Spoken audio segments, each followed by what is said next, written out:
नमस्कार दोस्तों, शिवम ज्ञान चैनल पर आपका पुनः स्वागत है। हम पिछले वीडियो में कीबोर्ड के बारे में चर्चा कर रहे थे। जो कीज बाकी रह गई थी उसके बारे में हम आज चर्चा करते हैं। शुरुआत करते हैं कंट्रोल की से। यह की कभी भी सिंगल यूज नहीं होती। इसके साथ में कोई न कोई दूसरा बटन जरूर होगा। उदाहरण के तौर पर देखें, ये अपनी कंट्रोल की है। कॉपी कर रहे हैं, कॉपी करते हैं तो कॉपी की शॉर्टकट की होती है कंट्रोल सी। कट कट करते हैं तो कट की शॉर्टकट कमांड है कंट्रोल एक्स। और पेस्ट करते हैं, ये पेस्ट वाली कमांड। पेस्ट करते हैं तो कंट्रोल वी। तो अभी मैंने बताया था कि ये की कभी भी सिंगल यूज नहीं होती, तो आपने देखा इसके साथ में कोई न कोई की जरूर थी। अब आते हैं इस की के बारे में। यह की आपका स्टार्ट मेन्यू, ये वाला स्टार्ट मेन्यू को खोलने का काम करता है। अगर ये की अपन दबाते हैं, इस की को अपन विंडो बटन बोलते हैं, विंडो की बोलते हैं। अगर हम इसको दबाते हैं तो आपका स्टार्ट मेन्यू खुलता है, और इसी की को अगर दोबारा दबाते हैं तो स्टार्ट मेन्यू आपका बंद हो जाता है। अल्टरनेट के बारे में बात करते हैं। ये है की आपकी है अल्टरनेट की। अल्टरनेट की क्या काम करती है? जैसे मान लो आपका माउस खराब हो गया और आप बिना माउस के आप कंप्यूटर में काम करना चाहते हैं, तो कैसे करेंगे? तो दोस्तों, मैं अल्टरनेट बटन दबाता हूं और आप यहां देखिएगा कोई हलचल होती है क्या। जैसे मैंने ये अल्टरनेट की दबाई तो आपने देखा यहाँ पर कुछ वर्ड्स निकल के आए हैं। मैं जैसे इंसर्ट बटन को यूज करना चाहता हूँ, इंसर्ट कमांड्स को, तो इंसर्ट कमांड के नीचे ये लिखा हुआ आ रहा है एन। तो मैं कीबोर्ड से एन बटन दबा दूंगा। तो एन दबाते ही क्या हुआ, ये इंसर्ट मेन्यू खुल गया। अब मुझे टेबल कमांड यूज करनी है। तो टेबल कमांड अगर यूज करनी है तो मैं टेबल कमांड के नीचे क्या आ रहा है, आपके टी लिखा हुआ आ रहा है, तो मैं कीबोर्ड से टी बटन दबा दूंगा तो आपका टेबल मेन्यू खुल गया। अब मुझे इंसर्ट टेबल कमांड ये वाली यूज करनी है, तो इसके नीचे क्या लिखा हुआ आ रहा है, आई। तो मैं आई बटन दबाता हूं तो ये आपका इंसर्ट टेबल का मेन्यू खुल गया है। अब मुझे नंबर ऑफ कॉलम मुझे चाहिए, मान लो 4।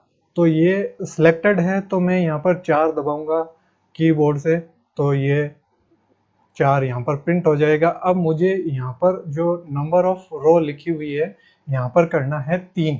तो मैं टे बटन दबा के, ये बटन दबा के आगे आ जाऊंगा। जैसे ही मैंने ये टे बटन दबाया, आपका नंबर ऑफ रो पर कर्सर आ गया। अब मैं यहाँ पर 3 लिख देता हूँ।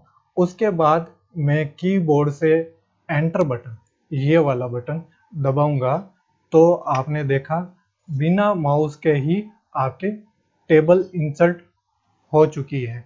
तो दोस्तों, बिना माउस के भी हम काम कर सकते हैं इस अल्टरनेट की के द्वारा। इस की को बोलते हैं स्पेस बार। स्पेस बार क्या काम करती है?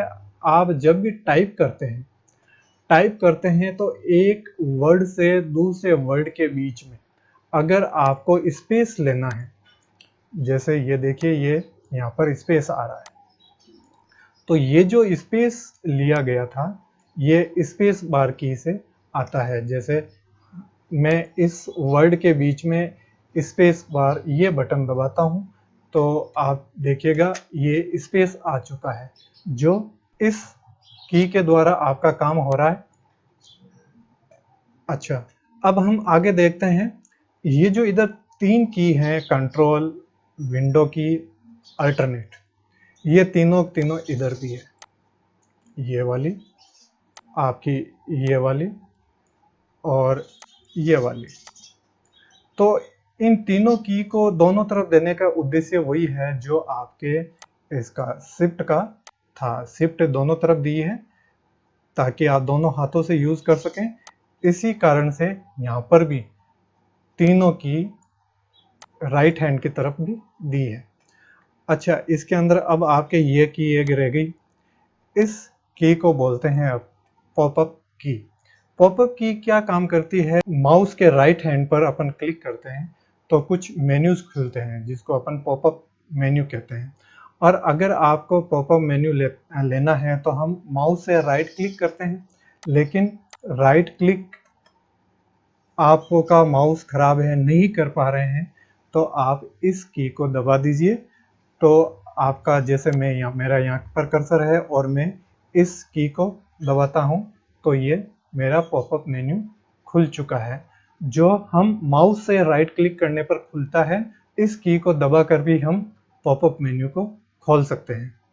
अब आइए हम इसके बारे में बात करते हैं। यह है आपकी एरोज की, 4 एरोज की है, 4 अप, डाउन, लेफ्ट और राइट। यह क्या काम करता है, अगर आपके पास जो मैटर लिखा हुआ है उसमें ऊपर जाना है तो इस अप की को प्रेस करेंगे तो आप ऊपर जाएंगे, और इस डाउन की को प्रेस करेंगे तो आप नीचे आएंगे। लेफ्ट की को अगर प्रेस करते हैं तो आपका कर्सर लेफ्ट में जाएगा, और अगर राइट की प्रेस करते हैं तो आपका कर्सर राइट में जाएगा। इस बटन को बोलते हैं एंटर की। जब भी आप टाइपिंग कर रहे हैं और टाइपिंग करने के दौरान अगर आप एंटर बटन दबाते हैं, जैसे मान लो हम ये टाइप कर रहे हैं, आपकी कंटिन्यू टाइपिंग हो रही है और अगर आपने एंटर दबा दिया तो ये आपका पैराग्राफ चेंज हो गया। तो टाइपिंग के दौरान अगर आप एंटर बटन दबाते हैं तो आपका पैराग्राफ चेंज हो जाएगा। उसके बाद में बात करते हैं ये की, इस की के बारे में। यह की बैक स्पेस की कहलाती है। बैक स्पेस का मतलब ये होता है, अगर आप टाइपिंग कर रहे हैं और आपको लेफ्ट हैंड से डिलीट करना है तो आप इस की को दबाएंगे तो आपका लेफ्ट हैंड से डिलीट होता जाएगा। अच्छा, इस की का और भी काम है, जब हम अगला वीडियो बनाएंगे इसके बारे में आपको आगे बताएंगे। बैक स्पेस और इस डिलीट की के बारे में दोनों का एक साथ एक अलग वीडियो बना देंगे। डिलीट की का अभी हम थोड़ा सा देख लेते हैं। डिलीट की, अगर आपको कुछ डिलीट करना है राइट हैंड से, बैक स्पेस में तो लेफ्ट से डिलीट होता है, और डिलीट बटन जो राइट में जो लिखा हुआ है उसको डिलीट करता है। जो राइट में लिखा हुआ है वो डिलीट होता जाएगा। आज के इस वीडियो में इतना ही लेते हैं। इस वीडियो को लाइक कीजिए, शेयर कीजिए तथा हमारे चैनल को सब्सक्राइब कीजिए। नमस्कार।